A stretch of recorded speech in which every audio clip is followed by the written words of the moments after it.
Okay, और इसमें हमको क्वेश्चन पढ़ देता हूँ पहले आपके लिए।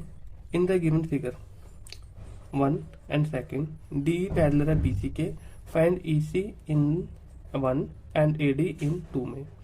ओके, सो दो फिगर्स आपके पास, और जो फिगर्स है ये गिवन है आपकी एनसीईआरटी बुक में।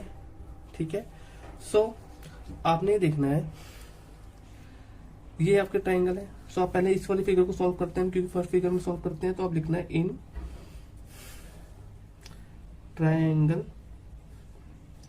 ए B C E C sorry E D E parallel आपको दिया हुआ है बीसी के, डी पैरेलल बीसी के दिया हुआ है, पैरेलल का साइन ये होता है। तो आप यहाँ आप यहाँ लिख सकते हो A D divide D B equal to A E divide E C. ठीक है, सो ये आपका हो गया, ये बाय बीपीटी थ्योरम। मैंने आपको बताया बीपीटी थ्योरम के बारे में। ठीक है, उसमें आपको अच्छे से पता है। सो अब हम क्या कर सकते हैं, अब वैल्यू पुट करो। एडी की वैल्यू क्या है 1.5, डीबी की वैल्यू क्या 3 है, ए की वैल्यू 1 है और ईसी की वैल्यू निकालनी है। अब हम क्रॉस मल्टीप्लाई कर लेंगे इसको, यहाँ मैं लिख देता हूँ 1.5 into C equal to 1 into 3। ठीक है, अब आप क्लास 10th में, तो आई होप मैं आपसे इतना एक्सेप्ट कर सकता हूँ कि आपको पता होगा कि जो यहाँ पर साइन हमारा इंटू का होता है वो जाके डिवाइड में चेंज हो जाता है। तो मैं यहाँ पर ऐसे लिख सकता हूँ इसको 1.5 डिवाइड में। अब आपको पता है ये 3 का हाफ होता है 1.5, तो 2 से कट होगा आपका। इसी बराबर में आ गया आपके पास 2 सेंटीमीटर। ये आपका आंसर हो गया। ओके, सो 2 सेंटीमीटर आपका आंसर हो गया, क्योंकि 1.5 3 का हाफ है। आप चाहे तो करके भी देख सकते हैं इस चीज को। अब हम सेकंड फिगर को सॉल्व करते हैं। मैं यहाँ पे सॉल्व कर देता हूँ सेकंड फिगर को। जो फिगर आपको ये दी हुई है, इसमें आप लिखो ट्राइंगल, सेम ऐसे ही होगा ये भी, ए बी सी में क्या है डीई पैरेलल बीसी। तो आप लिख सकते हो यहाँ पर इनके साइड के रेशियो बराबर होंगे फिर। ठीक है, जब पैरेलल को दिया होता है, ये लाइन इसके पैरेलल दिया, तो जो साइड के रेशियो है वो इक्वल होते हैं। ठीक है, तो साइड के रेशियो इक्वल होते हैं, तो हम क्या कर सकते हैं, AD divide DB equal to AE divide EC. अब इनकी वैल्यू पुट कर लो बाय बीपीटी थ्योरम। में लिखो कि बीपीटी थ्योरम में आपको पहले करा चुका हूँ कि बीपीटी थ्योरम क्या होती है, उसके अकॉर्डिंग ये सारे क्वेश्चन चल रहे हैं। ओके, तो एडी क्या है आपके पास, एडी तो फाइंड आउट करना है। डीबी की वैल्यू क्या है 7.2 है, इक्वल एई की वैल्यू क्या है 1.8 है, ईसी की वैल्यू क्या है 5.4 है। अगेन वही सेम थिंग, क्रॉस मल्टीप्लाई किया तो AD into 5.4 equal to 1.8 into 7.2। Okay, again वही सेम थिंग, एडी यहाँ रहा आपका और इधर डिवाइड में चला गया आपका।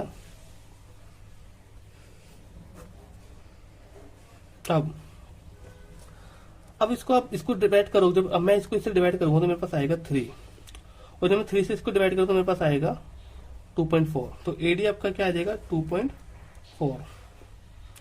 ये आपका आंसर हो जाएगा। ठीक है आपके पास। अब जो आपको ये, अगर किसी बच्चों को ये करना नहीं आया तो मैं आपको दोबारा से समझा देता हूँ ये कैसे हुआ है। कुछ बच्चों को ये चीज समझ में नहीं आएगी तो मैं दोबारा से समझा देता हूँ चीज को। लाइक हमारे पास ये चीज थी एडी डिवाइड 7.5 इक्वल में 1.5 और 5.4, ये था हमारे पास, ये चीज थी। मैंने क्रॉस मल्टीप्लाई किया। ओके, तो क्या हुआ एडी इंटू 5.4 1.8 इंटू 7.2। अब एडी तो मेरे यहीं पे रहा, वहां डिवाइड में चला गया 5.4। अब क्या करना है आपके पास, दो ऑप्शन है, या तो आप इसको इंटू करो फिर डिवाइड करके देख लो, या आप इसको ऐसे कर लो, ये आप ऐसे लिख सकते हो इंटू 7.2। अब ये जो चीज है ये चीज सिंपल है। 18 का टेबल अगर 18 टेबल काउंट करोगे तो 3 पे चला जाएगा ये, और 3 से जब मैं इसको 7.2 कट करूंगा तो 2.4 आ जाएगा आपका। तो एडी आपका कितना आ जाएगा 2.4 आंसर। आई होप आपकी चीज समझ में आई होगी। Thank you so much. अब क्वेश्चन नंबर 2 करते हैं हम स्टूडेंट्स। अब हम 6.2 का क्वेश्चन नंबर 2 करने जा रहे हैं। इसमें हमें 3 पार्ट्स करके दिए हुए हैं। यहाँ पर मैं फर्स्ट पार्ट सॉल्व कर रहा हूँ, इसके बाद मैं सेकंड और थर्ड पार्ट सॉल्व करूंगा। ओके, सो क्वेश्चन क्या है, E and F are point on the sides PQ and PR respectively of a triangle PQR। तो ट्राइंगल आया तो फर्स्ट ऑफ आपके पास ट्राइंगल होना चाहिए। यहाँ पे एक ट्राइंगल हम बना लेते हैं, जिसको हम क्या करते हैं, नाम दे देते हैं PQR। For each of the following case in the state, क्या EF पैरेलल है QR के। आपने बताना है, मान लो ये आपके हो गया पॉइंट बोला ना, E और F, E और ये F। आपने बताना है ये EF पैरेलल QR के है। हमको हमें ये दी हुई है, हमें ये साइड दी हुई है, मतलब P आपको दी हुई है यहाँ पर, अगेन फिर अलग अलग साइड दी हुई है, ठीक है ना। तो P को मैं मान लेता हूँ 3.9, EQ को 3 और इसको 3.6 और इसको 2.4। अब हमें पता है, हमने बीपली थ्योरम में देखा था, जब साइड के रेशियो इक्वल होते हैं तभी हम कह सकते हैं कि जो ये लाइन है इस लाइन के इक्वल है, सॉरी पैरेलल है, ठीक है। EF पैरेलल के वो तभी हो सकती है जब इसके साइड के रेशियो इक्वल होंगे। सो हम यहाँ पर साइड के रेशियो इक्वल करके देख लेंगे, अगर इक्वल है तो ये पैरेलल है, अगर नहीं इक्वल है तो नहीं पैरेलल है, तो आंसर नोट में दे देंगे। तो हम यहाँ क्या करेंगे, हम इनके साइड के रेशियो देखते हैं। P डिवाइड में EQ इक्वल PF डिवाइड में FR। तो ये मैं लिख देता हूँ वैल्यूज इनकी, जो वैल्यूज आपको दी हुई है।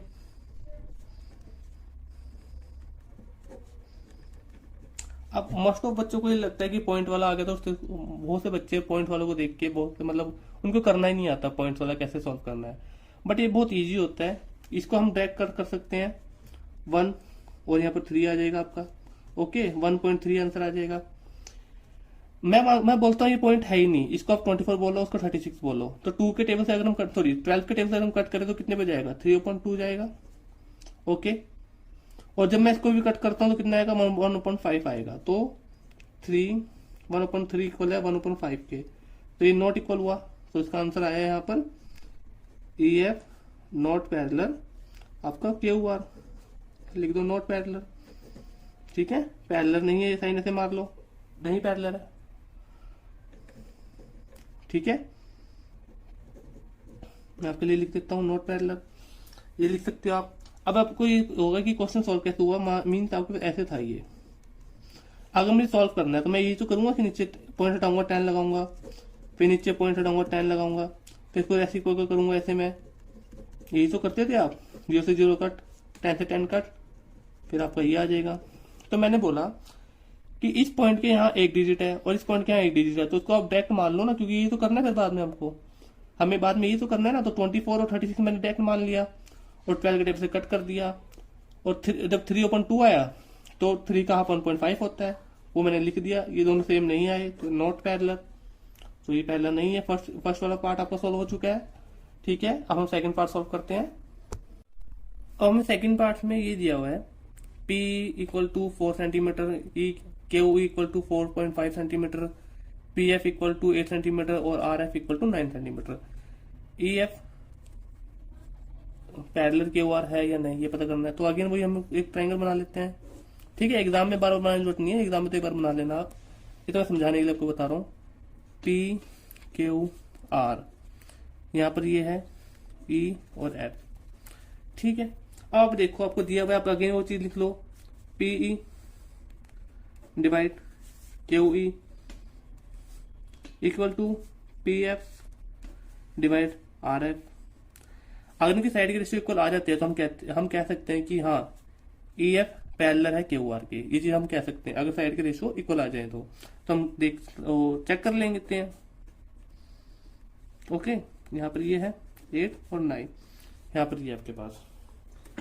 अब तो ये सेम दिखने से पता चल रहा है पैरेलल नहीं है ये तो, बिकॉज आप खुद देख सकते हो उसमें, बट इसको सॉल्व करना है, ऐसे नहीं करना है इसको, ठीक है। इसको सॉल्व करके देखेंगे कि हमारे पास क्या आ रहा है। आप ये करो, क्रॉस मल्टीप्लाई करो, ठीक है, इसको इसके साथ और इसको इसके साथ, क्या मिलता है 36 मिलता है इक्वल।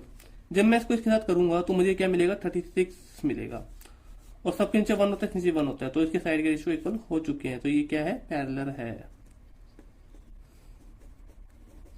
ठीक है। यस, ये चीज आपकी पैरेलल है।